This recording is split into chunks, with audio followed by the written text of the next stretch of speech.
নমস্কার। জয় মা মুন্ডমালিনী। আশা করি মা মুন্ডমালিনীর কৃপায় সকলে খুব ভালো আছেন, আর আমিও খুব ভালো আছি। কি ভাবছেন আমি মন্দিরে দাঁড়িয়ে আছি অথচ মা মুন্ডমালিনী কোথায়? আমি বলবো সর্বত্র একবার দেখিয়ে দেওয়ার জন্য। মন্দিরে যত বিগ্রহ থাকে কোনো বিগ্রহই কিন্তু মন্দিরে নেই। এখানে শ্যামসুন্দর থাকতো, এখানে মা মুন্ডমালিনী বিরাজ করতেন, ওখানে বাবা এবং মা পদ্মাবতী জগৎগৌরী মা বিরাজ করতেন, এবং ওখানে আমার মা দুর্গার একটি পট ছিল। কিন্তু এখন কোনো বিগ্রহই মন্দিরে নেই। আপনাদের আমি মা মুন্ডমালিনীর দর্শন করাচ্ছি। এই হচ্ছে কি মা মুন্ডমালিনী। আপনারা এই জায়গাটা যারা মন্দিরে এসেছেন তারা হয়তো অনেকেই জানেন, চেনেন। যেখানে আপনারা কল পাড়ে পা ধুতেন, সেই কলের সামনে যে বারান্দা, তার সামনে একটি গেট করা ছিল, সবসময় বন্ধ থাকতো।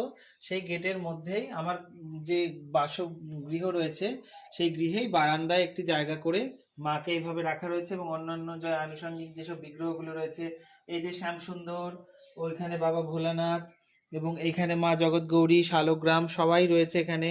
গুরুদেব একটু অসুবিধার মধ্যে রয়েছে, অসুবিধা করে রাখতে হয়েছে, সকলকেই রাখা রয়েছে। এবং অন্যান্য যেসব গোপাল বিগ্রহগুলো ছিল ছোট ছোট, তাদেরকে সরিয়ে রাখা হয়েছে অন্যত্র। এবার এইখানে সেবা, নিত্য সেবা পূজা সবই চলছে। মা মন্দিরে নেই বলে কেউ ভাববেন না যে আপনারা মন্দিরে এলে পরে ফিরে যাবেন কি মায়ের দর্শন পাবেন না, একদমই নয়। মাকে দর্শন আপনারা পাবেন আগের মতোই, এবং নিত্য ক্রিয়া কর্মাদি যা কিছু রয়েছে, এবং মন্দিরে পূজা এবং যেভাবে আমি মানুষজনকে দেখতাম, সেবা করতাম, সেগুলো সমস্তই হবে, কিন্তু এই স্থানে হবে। এখন মন্দিরে আর নয়, এই স্থানে। মাকে গর্ভগৃহ থেকে সরিয়ে নেওয়া হয়েছে, বিশেষ কারণ রয়েছে। আপনারা জানেন মন্দির সংস্কারের জন্য আমি উদ্যোগী হয়েছি, এবং সেই মন্দির সংস্কারের জন্যই কিন্তু মাকে সরানো হয়েছে। খুব শিগগিরই মন্দিরের কর্ম শুরু হবে, গর্ভগৃহটাকে একটু ঠিকঠাক করা হবে, যেহেতু মাকে স্থায়ী প্রতিষ্ঠা করা হবে। সেই কারণে এখন মা এখানেই কিছুদিন থাকবেন, আবার তারপরে মা আবার মন্দিরে অধিষ্ঠিত হবেন। কিন্তু কবে হবেন কি হবেন সব আমি জানিয়ে দেব। আপনারা এলে পরে কিন্তু এখানেই মায়ের দর্শন পাবেন। দর্শন পাবেন না তা কিন্তু নয়। মন্দিরের যে পাশেই দেখবেন আমার ঘর রয়েছে, ঘরের পাশেই যে বারান্দা রয়েছে, সেই বারান্দার সামনে গেটের ভেতরেই মা কিন্তু রয়েছেন।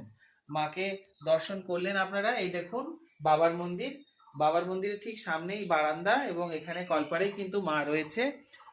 দর্শন করুন আপনারা।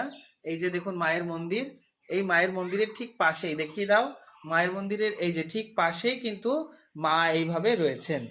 দেখুন, দর্শন করুন মায়ের সেই ভুবন মোহিনী রূপ। সকলে খুব ভালো থাকবেন, আনন্দে থাকবেন, সুস্থ থাকবেন। মায়ের কৃপায় আপনাদের পরিবারের সকলের ভালো হোক এবং আপনাদের ভালো হোক। জয় মা মুন্ডমালিনী।